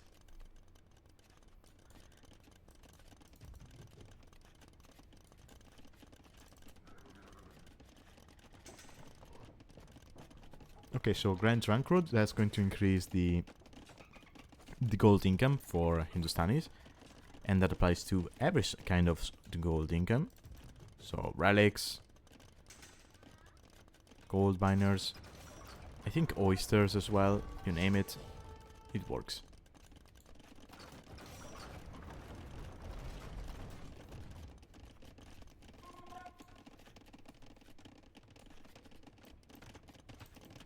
Second castle.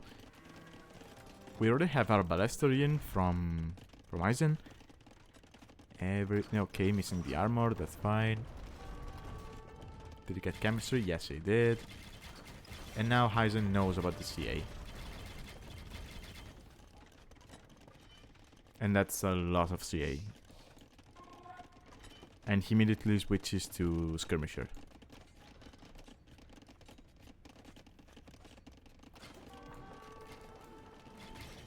Which I'm not too sure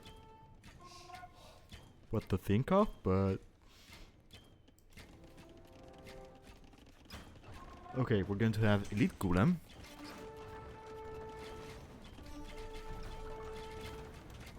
Another castle. Snapy, yeah, he sees that. He doesn't have enough archers to take care of the CA.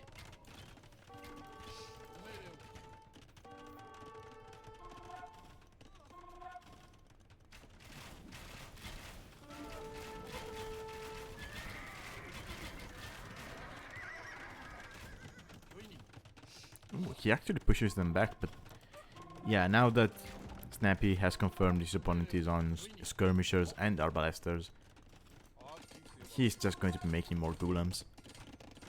He got the elite upgrade.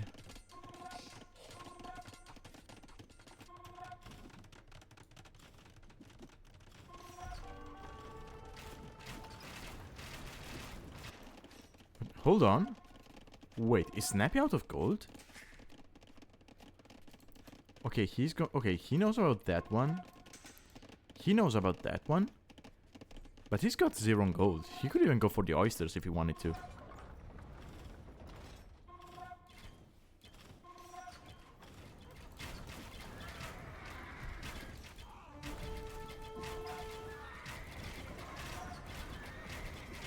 Okay, we have Cataparto for the Japanese.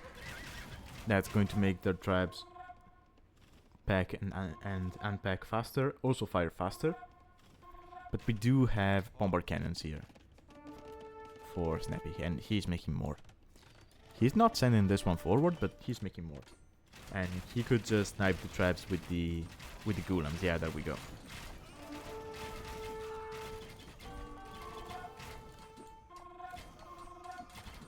Okay, more samurai here for the Japanese player.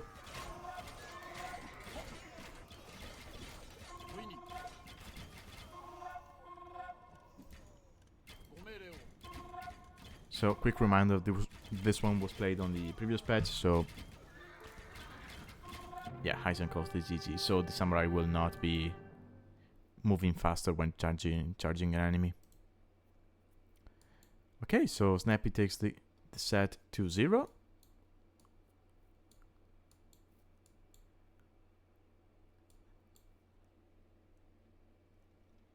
That was a pretty interesting one.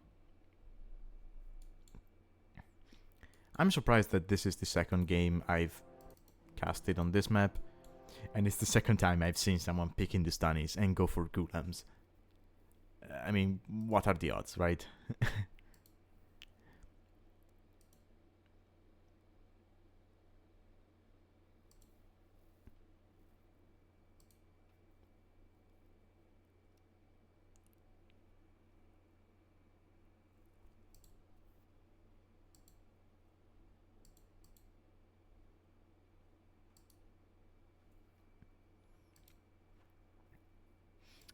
Well played. I still think if HeisenN had gone for Man-at-Arms Towers instead of Man-at-Arms and Archers, this could have worked. If he gets in at that point, it's a nightmare for HeisenN, right? So it's a shame it didn't happen. And aside from that, Onager would have worked even better against the CA, especially in this choke point. Japanese, they do get heavy Scorpion with Siege Engineers, so that's an option as well. Although then you have to start worrying about the Golems and the BBCs, so yeah, it's still not that easy. Fun game though. I'm happy to see that, despite the fact that this map is quite close, right, and you have so many easy areas to wall, I'm glad to see people are playing it aggressively. Well, with some degree of aggression. That's always nice to see. Anyway, I think that's going to be all for today. Thank you to everyone who joined. I hope you had a good time. I'm going to end the stream here, and I'll be seeing you next time. Bye bye.